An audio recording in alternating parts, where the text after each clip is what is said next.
Salut, salut, bonjour, bonjour, bonsoir. C'est Congo News 24. Nous sommes encore aujourd'hui pour vous présenter cette émission sur notre beau pays, la RDC. Comme d'habitude, avant de commencer, nous disons merci à Dieu. Nous disons merci à nos chers abonnés et téléspectateurs qui nous suivent partout dans le monde et en RDC. Au sommaire, les messages du président de la République à partir de Yokohama au Japon. Bandeko, président de la République a passé message Bandeko. Toko tanga extrait bisognos ensemble Bandeko l'émission ou. Toko développer message Bandeko sur les nouveaux ministres. Toko landa Bandeko eza somo na message. Deuxième point, Kabila akingankati Bandeko. Kabila abengi ba ministre sigana kingankati. Alors kuna Bandeko azo prêter bango serment. Toko développer une émission na biso oyo nini oyo eza koloka ou bien nini ba ministre ba komi ko devant Kabila ba prêter ba serment moko mystique bandiko bana batu ba ministre sika ba yebe lokote alors ezali mawa toko développer une émission na biso les ministres de FCC akingankati. Alors troisième point bandiko ezali point oyo armée na biso ezana est. Alors bandeko eza ya koyinda pour le moment est eza ya konyingana. Alors toko développer une émission na biso. Alors commençons avec le premier point, le message de son excellence président Félix Tshisekedi à partir de Yokohama au Japon. Alors bandeko to komi na premier point na biso, le message du président de la République à partir de Yokohama au Japon. Wanazo solo la nabandeko na biso naba paya musu ba japonais ba paya musu ba za côté naba ba journaliste international musu ba zawana bandeko. Alors message bandeko eza so ndebo so mona wana. Il va y avoir des objectifs en cours et moyen terme qui seront fixés à chaque ministre. Bwana eza parti à liboso.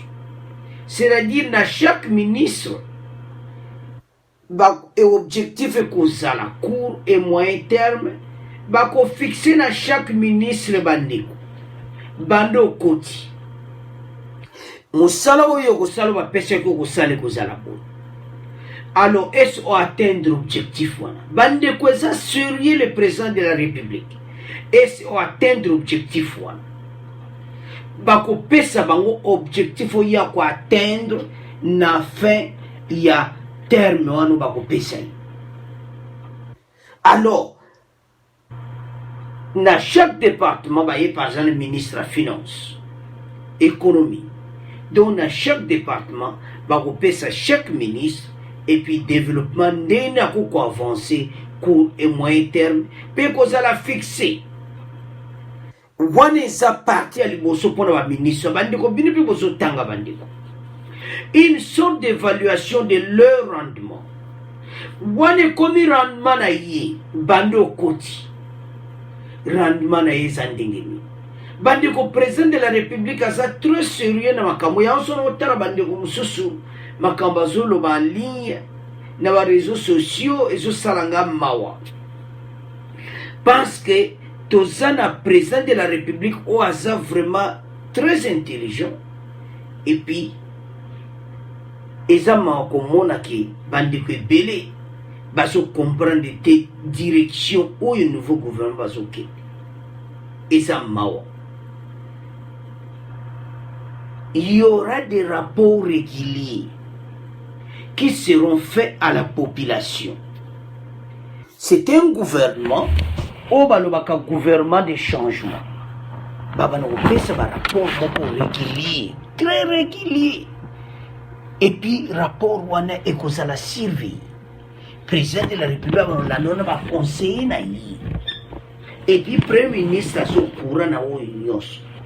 Ilunga ndenga zona zale bien donc pas solo la pena bien. Na sibino mo ozomona ndenge président de la République to limba jeune ba basi na gouvernement bozo mo antike ndi président linya ki ya salia. Donc le Premier ministre aza flexible bandeko. Donc Premier ministre azoyoka président de la République. Alors, après rendement, il y aura des rapports réguliers qui seront faits à la population. Bandeko eza somo. C'est-à-dire, le ministre wana et comme la tamoko pena ba kopesa rapport régulier na population. Population eleka pena na RTNC là d'autres zones là na pena live. Donc le ministre va nous kopesa ba rapport à la population na musala ndenge azosala. Na enseignement de base. L'école primaire tout le monde qui est la gratuit ce ça là très bien oui. Est-ce que indemnité il y a maître, professeur, enseignant, nous se passe à c'est bon indemnité de transport, ni indemnité de logement. Est-ce que maître, nous sommes professeur à l'école secondaire, indemnité n'a pas oui ou non? Donc rapport et causal, donc transparence va travailler la transparence, qui va avoir pour mission de lutter contre toutes ces antivaleurs qui ont été à la base de la ruine de notre pays. Donc, président de la République, ne azoloba bandeko. Ah, ezo salanga mawa, sono tala bandeko mususu. Baso mona nde président de la République azo kenda makambo oyo. Eza kosakana te. Parce que nouveau gouvernement bandeko ezo kenda nouveau moko niveau moko oyo nde ba okendele yango. Peuple akomona oui. Où est un gouvernement de rupture namakambo où est qui ya Kabila parce que voilà tu développer on a deuxième point parce que deuxième point bandeko pour le moment Kabila so a bensaki ba ministre nyoso a FCC wana na kingankati toko so la deuxième point sur réunion à Kabila boko landa bandeko. Alors tout ça, le premier point de vue. Ces antivaleurs sont en place dans la société. Donc, les antivaleurs sont botika. Yango sono tala. Bandi kebele. Parce que l'oba. Que bango baje ba ministre bazan expérience. Mais tout le cas que changement. Yango sono tala biso ba congolais. Ah. Batia ba ministre sika. Oh bango bazan expérience. Oya kalo bilongi baza ba voleur mais to yango ba longoli bilongi na miyibi bazate ya ba type bilongi sika. Alors bandiko à vous de commenter na point oyo premier point na biso parce que président de la République a déterminé na premier point oyo bandiko de lutter contre les antivaleurs. Donc ba ministre ba no pesa ba rapport bandiko na télévision. Nasi to tangi biso sont ensemble message à président de la République à partir à Yoko. Donc tant azo sola ba on ba journalistes internationaux ba zawana. Donc de on ba zo filmer ba caméra partout. Allo bien ngona monde entier ndenge loba miwana. Allo bandiko. Et c'est donc ndenge soko ndenge président lobi ko sala. Donc kitoko. Donc mboke ça la direction kitoko à vous de commenter la premier point.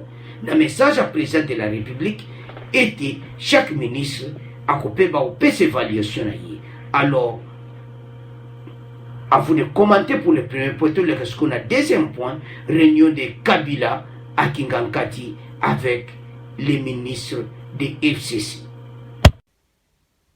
Alors, comme la deuxième point, réunion de Kabila avec le nouveau ministre à Kingankati. Bandeko. Tala ndenge bazo signé mikanda de mwana photo wana devant Kabila ndenge bozo mona wana zaba oba réunion na bango oba salaki azo signé ce bango ba document moko a tenir alo bandeko toujours loba était Kabila effaillé ba que jour la passation du pouvoir et salamaki pouvoir ne nyonso eza sur na maboko na ite ordonnance pacifique salamaki pouvoir et ça n'a pas ya président Félix Tshisekedi. Donc oyo nyonso ba cérémonie nyonso kingankati eko sala nango ate loko mokoti président Félix Tshisekedi ba jeune wana nyonso ministre baba ko pesa ba compte rendu pe ba ko signer devant président Félix. Donc bango ba signé par Kabila. O bazo sala wana eza ya ténèbre. Tant ba koyeba président Félix ba signé à moi pour wana comme sans effet. Alors bandeko tozolo ba boye. Parce bandeko ebele pété bazo comprendre té. O nyonso Kabila zo sala eko simbati. Ba jeune o baza ba congolais ba kenaki cop ba ko ba jipe ministre ba jiba poste. Tant ba ko zonga ba ko to sa président Félix déjà to yoka jaba so. Ye shadari ye mabanja ko bele ke Kabila tiki ba jeune oyo ba ko bosa na ye tout ça. Eko sala mabongo ba ko bosa na Kabila. Tozawa. Ba jeune ta ba ko ma devant président Félix ba ko bosa na Kabila. Bande ko tozuma kamuto loba ba musuba zo mon lokola ba tsukindenge ni tozo loba makambu o eko salama. Ba jeune wana ba sa congolais. Ba yibi Kabila très bien pendant 18 ans ne ba faire souffrir biso. Yo kas ne zo signer sa mutema ba. Tika signer na ngati. Yo kas ngana kotoso. Na signer na ngati. Wana sa mutema ne ba o signer wana. Ba sa congolais makila. Ndezo signer ba signer yo kas ngana kotosa na kotosa na Kabila ti. Dono signer na bon poso salika tala tozana kata parti ba libeko. Donc talaka kama mbeko Kabila tanga mvuka bango alors ba jeune wanti ba yakina moko tanga zo singana bia to singa ka moshebu to sa to singa yumo yibika to alia wa donc ce signé to za problème tika to singa donc ba zo singena bango wana mais nyonso soki bapapier wana bawazo signer autorité morale ekosimbati Kabila aza na regret ndenge aza wana parce que mpona nini toolobaki kosimba te parce que mosusu balobaka walopambe kosimba bawana kotosa Kabila pourquoi tooloba po toza na bapreuve bino mo bomonaki na lere ya élection vote asena abengi basénateur nyonso lokola azali na kolera bayati ya mabe alunde boza bino nyonso vo voter tambo ese bango tu bavotaki tambo à vous de commander totika ona bino ese bango tu bavotaki tambo bino tu faut voter Bochab est-ce que bavotaki Bochab à vous de commander totika ona bino pendant la sabino wona za ba preuve ba jeune au pays. Tant que je sais que so comme bosala tant va comment devant président Félix union sur les côtés na mai sans effet ya on toye sabino que Kabila ko sa manœuvre de gauche à droite président Félix azabéton et kolekati parce que yemo loi qui sans relâche alors ba manœuvre ne se sama ne kingankati bandeko peuple boyoka bien peuple a souffert pendant 18 ans mboka ezokende na développement bainvestisseur bazoya mboka ebongi babiloko toni sikoyoka yango ti o Kabila o boye baseremonie ya kingankati eza baseremonie mo ekosimba te peuple fo ayeba te Kabila ti lelo alingane congolais te wana tueza basambla pourquoi tono tozana ba preuve tama kamozo le kanamaluku ba village wana ngaboto la village mwasa la village asa la ferme na kingankati eko simbati alors wana eza ba preuve ba village wana bengana bango asa la ferme ya kingankati alors bino ba ministre ta mokina kingankati ko signer ba document wana boye bake boza ba congolais boto sa président Félix ensemble tout tombola mboka tout développer mboka na biso lobi Kabila na kozala te tout tikali ba congolais na ba congolais tout ça les royautés ou autorité morale tout bossa na autorité morale pour le moment nous avons un seul président le président de la République ndeba message tout ba pesaki donc tout ça dans le seul commandement devant notre président tout ça y est ensemble bisognos de soutenir le président Félix tout bossa na Kabila alors bandeko vous de commenter dans le document où il a ténèbre bango ba signer vous de commenter bandeko parce que peuple il faut fongola misu aux assurer dans l'ère Kabila tout comme dans le nouveau gouvernement alors ba jeune va aussi ba document moko ténèbre alors vous de commenter bandeko tokomoleka na point na biso ya suka oyo ya este ya RDC. Alors bandeko tokomi na renfort na biso esi na est, bandeko renfort akusaka na ngote yemo Celestin Mbala en place. Poto yebisa bino ke pas des fois na baza ba complice la plupart. Tala kaka renfort ke groupe ba mai batiki ba arme ba bimi. Pour le moment ba bimi na bango baza na Beni, ba bimi batiki minduki, ba biso bimi na biso na Zamba. Do ba groupe wana babani ko bima parce pour le moment renfort akusaka na ngoti. Bandeko renfort ya armée eza ya kusakana te na est. Donc batindi penda o balobaka renfort. Donc pour le moment renfort eza kusakana ngote parce que mboka na biso donc yemo Celestin Mbala sur place. Parce que bamoni trop c'est trop, batindi na ba police, état-major, donc changement y a généraux. Donc parce que il faut basili sabata FDL wana batouana parce que donc renfort on les a sakana ngoti. Donc pour le moment batindi renfort alors kuna na est za kunyingana parce que ba moni on armée on a ba monate batina renfort à la police. Renfort à la police c'est que ko sunga bandeko pona ko combattre parce que ba moni que sotinika ba soldat ba policier pe bazala. Alors, renfort est à à l'instant de l'armée, la police annonce le renfort en troupes à Beni contre ADF. La police nationale congolaise a annoncé ce jeudi 29 août l'envoi de ces nouvelles unités à Beni en renfort aux troupes présentes en vue d'appuyer l'armée congolaise dans la traque contre les groupes armés dont les rebelles ougandais d'Alliés démocratique force dont a été annoncé le général Yav Patience. Donc, kuna Esaya Kuyinda, alors batindi armée bandeko.